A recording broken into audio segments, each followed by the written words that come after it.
ஓம் ஸ்ரீ குருப்யோ நமக. நன்றாக குரு வாழ்க. குருவே துணை. பரபிரம ருத்ரகாயத்ரி ஞானஸ்தலத்து நண்பர்களுக்கு வணக்கங்களும் வாழ்த்துக்களும். மேஷ லக்னத்திற்கு இந்த பதிவில் நம்ம பார்க்க இருக்கிற விஷயம் சுக்கிரனுடைய சார மாற்றம். 3ஆம் இடத்தில், அதாவது 4ஆம் இடத்துல கடகராசியில் சுக்கிரன் புதனுடைய ஆயில்ய நட்சத்திரத்தில் போகிறாரு. 12ஆம் இடத்துல சனி புதனுடைய ரேவதி நட்சத்திரத்தில் இருக்கார். ஜென்ரலாக நம்ம சொல்லுவோம் இல்லையா, சனிக்கு எந்த ஒரு கிரக தொடர்பு ஏற்பட்டாலும் அந்த கிரகம் பாதிக்கப்படுகிறது.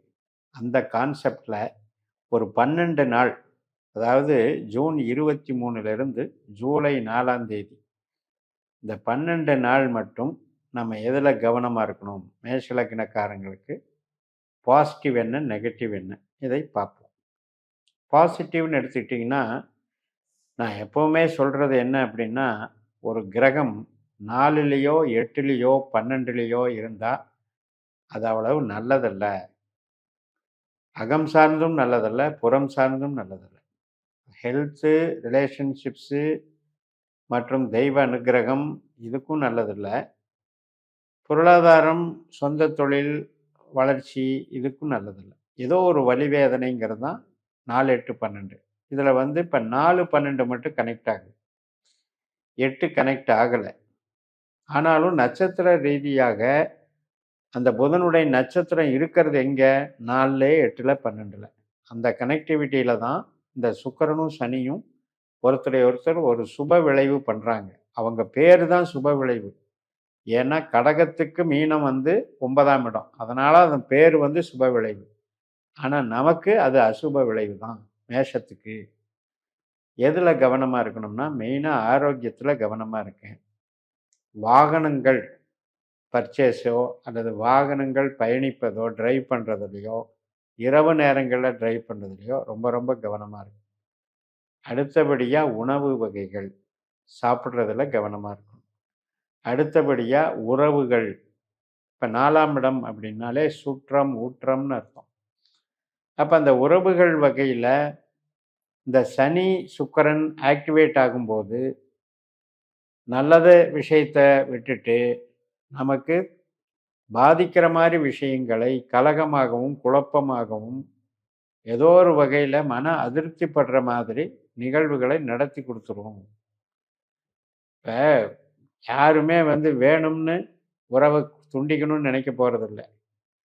ஆனால் அந்த நிகழ்வு ஏன் நடக்குது, ஏன் உறவு பகையாகுது அப்படின்னா, இது மாதிரியான சில கிரக அடைவுகள் சேரும் பொழுது ஏதோ ஒன்று பேச போய் அது சின்ன விஷயமா இருக்கும், பெருசாக ஊதி பெருசாக்கி தேவையில்லாமல் அதை டெவலப் பண்ணி ஒரு பெரிய சண்டையாக மாற்றிடுவாங்க, பிரிவினைக்கு வரைக்கும் கொண்டு போயிடுவாங்க. ஸோ அந்த விஷயத்தில் இந்த 12 நாளில் ஜாக்கிரதையாக இருக்கணும். ஆடம்பர பொருட்களின் மேல் நாம் போடக்கூடிய செலவுகள், ஏன்னா நமக்கு விரைச்சனி நடந்துக்கிட்டு இருக்கு. அவர் புதன் சாரம் வாங்கியிருக்கார், கடன் வாங்கி கூட அந்த செலவுகளை செய்ய வேண்டிய சூழ்நிலை இருக்குது. ஒரு ஆஸ்பத்திரி செலவு திடீர்னு வந்துடுச்சு, கடன் வாங்கி செய்கிறோம். இதெல்லாம் சனியினுடைய வேலை. இதில் சுக்கிரனும் சேர்ந்துக்கிட்டாரு அப்படின்னா வேறு மாதிரி திங்கிங். பரவாயில்ல, ஒரு வண்டி வாங்கலாம், ஒரு வீட்டுக்கு தேவையான ஃபர்னிச்சர் வாங்கலாம், அதுலேயே ஹைஃபையாக இருக்கிறது தான் வாங்கணும், அதுக்கு இவ்வளவு பட்ஜெட் ஆனாலும் பரவாயில்ல கடன் வாங்கிக்கலாம் அப்படின்னு அவசர முடிவுகளை எடுக்க வைக்கும். அதன் பின்னர் அதன் மூலமாக சுமையை கொடுக்கும். ஏன் வாங்கணும் அப்படின்னு நம்மளை யோசிக்க வைக்கும். நிறைய பேர் வீட்டை பில்டிங் நடக்க நடக்க நடக்க இன்டீரியரு மற்றும் அதிகமான பிளானை போட்டுருவாங்க. குறைந்தபட்ச ஒரு ஸ்கொயர் ஃபீட்டில் கட்டுறதா நினச்சி ஆரம்பித்து போக போக போக விரிவாக்கி பட்ஜெட்டை 2 மடங்கு 3 மடங்கு ஆக்கி கடனை வாங்கிட்டு ஏதோ ஒன்று சமாளிச்சிடலான்னு கட்டிடுவாங்க. டெய்லியுமா நம்ம வீடு கட்ட போகிறோம், அதனால் ஒரு தடவை கட்டுறது தானே அப்படின்ட்டு ஒரு ஆசையை தூண்டி விடுற வேலை இந்த 4ஆம் இடத்துக்கும் 12ஆம் இடத்துக்கு இருக்கிற கனெக்ஷன் உண்டு பண்ணிவிடும். அதனால் மேஷத்துக்கு இதெல்லாம் ரெடியாக இருக்குன்னு புரிஞ்சுக்கோங்க. இது மாதிரியான சிச்சுவேஷன்ஸ் சூழ்நிலைகளை தானே கிரகங்கள் ஏற்படுத்தும். இந்த மாதிரி சிச்சுவேஷன்கள் வர்றது காத்துக்கிட்டு இருக்கு. அலர்ட்டா இருந்துக்கோங்க. அப்ப செலவுகளுக்கு நாம இடம் கொடுக்கக்கூடாது. ஏனென்றால் அது 12ல இருக்கிற சனி உடனடியா அத வரவு கொடுத்து கமிட் பண்ணாது. இப்ப நாம நினைப்போம் அடுத்த மாசம் சரி கட்டிக்கலான்னு. ஆனா அது சரி பண்ண விடாம தான் அந்த சனி வந்து லாக் பண்ணிக்கிட்டே இருக்கும். அதனால எதுக்காக இந்த டாபிக் 12 நாளுக்கு எதுக்கு கோச்சாரம் சொல்லணுமா? அப்படின்னு ஒரு கேள்வி சில பேருக்கு இருக்கும்.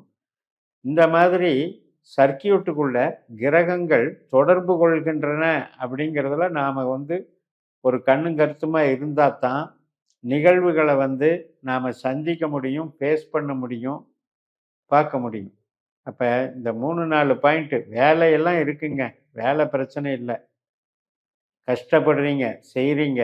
ஆனால் செலவுகள், அதேபோல நமக்கு லிமிட்டுக்கு மீறின நிகழ்வுகள், உறவுகள்ல தேவையில்லாத பகை பிரச்சனைகள், ஹெல்த்ல தேவையில்லாத ஒரு ஆரோக்கிய குறைபாடுகளை வளர்த்துக்கிறது.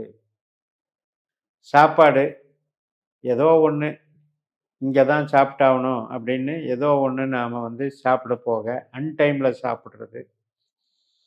அல்லது ஒரு வித்தியாசமாக நான் சாப்பிட்றேன் அப்படின்னு சொல்லிட்டு ட்ரை பண்றது. ஸோ இது மாதிரி வர்றதும் இந்த 4ஆம் இடத்துல 12ஆம் இடத்துல வேலை செய்யும். ஏனென்றால் உணவு என்பது 2ஆம் இடம். சுக்கிரன் 2ஆம் அதிபதி. அதே மாதிரி தான் உங்களுக்கு இந்த மாதிரி இடம், வாகனம், ட்ரிப்பு இதுக்கெல்லாம் செலவு பண்றது. பார்ட்னர்ஷிப் சம்மந்தப்பட்டது. சரி அவருக்காக நம்ம இந்த தடவை செலவு பண்ணுவோம் அப்படின்னு பொறுப்பேத்துக்கிறது. இந்த மாதிரி சிச்சுவேஷன்ஸை கொடுக்கறது தான் இந்த ஆயில்ய நட்சத்திரத்துல போற சுக்கிரன் ஜூன் 23ல இருந்து ஜூலை 4 வரைக்கும் சனியுடன் தொடர்பு கொள்ளுகிறார். அதுவும் விரய சனியுடன் தொடர்பு கொள்ளுகிறார். இதை வந்து நீங்க மெயினா பண்ணுங்க. அதுல மெயினா பார்க்க வேண்டியது உங்களுக்கு சுக்கிரன், சனி, திசாபுத்தி அந்தரங்கள் நடக்கிறவங்களுக்கு அப்படியே பெர்ஃபெக்டா மேட்ச் ஆகும். இந்த மாதிரி மேட்ச் ஆகும். சரிங்க. இப்ப இதுல இருந்து நாம வந்து இதை அவாய்டு பண்றதுக்கு உண்டான வழிமுறைகள் சொல்லிட்டோம். பட் அதே நேரத்துல வேற ஏதாவது ரெமிடி இருக்கா? இந்த மாதிரி அசம்பாவிதங்கள் வராமல் காப்பதற்கு பிரேயர்ஸ் மாதிரி ஏதாவது இருக்கா? அப்படின்னு பார்த்தோம்னா, நம்மளுடைய மனசு அப்படின்றது 3ஆம் இடம். தெய்வ நம்பிக்கை என்பது 5ஆம் இடம். இந்த 3ஆம் இடத்தையும் 5ஆம் இடத்தையும் நாம வந்து இயக்கணும். இந்த 3, 5 இயக்கும்போது உங்களுக்கு பாசிட்டிவ் எனர்ஜி கிடைச்சிடும். அதுக்கு திருவாதிரை, சுவாதி, சதய நட்சத்திரத்துல பத்ரகாளி வழிபாடு பண்ணுங்க. இந்த 3 நட்சத்திர நாட்கள். இந்த இருக்கிற 12 நாள்ல அது ஏதோ ஒரு நாள் வர்றதுக்கு வாய்ப்பு இருக்கு. அதே மாதிரி உங்களுக்கு சித்திரை, அவிட்டம், மிருகசீரிஷத்துல முருகன் வழிபாடு பண்ணிக்கோங்க. புனர்பூசம், விசாகம், பூரட்டாதி நட்சத்திரத்துல தட்சிணாமூர்த்தி வழிபாடு பண்ணிக்கோங்க. மகாலட்சுமி, மகா கணபதி வழிபாடுகளை அசுவனி மகம் மூல நட்சத்திரத்திலையும் பரணி பூரம் பூராட நட்சத்திரத்திலையும் பண்ணிக்கோங்க. இது வந்து பிரேயர்ஸ். இதை வந்து இது பண்ணிக்கோங்க. மெயினாக நாம் என்ன பண்ணிக்கணும்னா, குழந்தைகள், கலை, தெய்வ வழிபாடு, ஒரு சின்ன ஒரு யாத்திரை போயிட்டு வர்றது, இது மாதிரி விஷயங்களை ஒரு தெய்வீக கலையை வந்து நாம் வந்து ஆக்டிவேட் பண்ணுவதன் மூலம் இது மாதிரியான நிகழ்வுகளை தவிர்க்கலாம். மெயினாக நமக்கு சுக்கிரன், சனியினுடைய நட்சத்திர நாட்கள் கவனமாக இருங்கள். பூசம், அனுஷம், உத்திரட்டாதி மெயினாக கவனமாக இருங்கள். இந்த நாட்களில் முடிவுகள் எடுக்காதீங்க, பர்ச்சேஸ் பண்ணாதீங்க, அல்லது வாகனம், இரவு நேர பயணம் இதெல்லாம் அவாய்டு பண்ணிக்கங்கன்னு சொல்லி நிறைவு செய்கிறேன். இந்த சேனலை சப்ஸ்கிரைப் பண்ணி ஷேர் பண்ணுங்கள். உங்கள் தனிப்பட்ட ஜாதக பலாபலன்களை என்னுடைய வாட்ஸ்அப் நம்பரில் தொடர்பு கொண்டு பலன் பெறுங்கள். உங்களிடமிருந்து விடைபெறுகிறேன். உங்கள் ஜேஎம்எஸ். நன்றி, வணக்கம்.